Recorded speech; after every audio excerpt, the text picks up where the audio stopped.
chưa trao một lời yêu thương.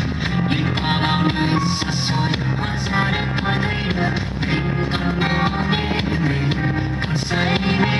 Thì ra mình yêu đời như thế. Nhưng chẳng được mình đi qua những con người ở nơi xa. Tôi sẽ ghi hết sự hết những mai sau này chỉ hóa ra.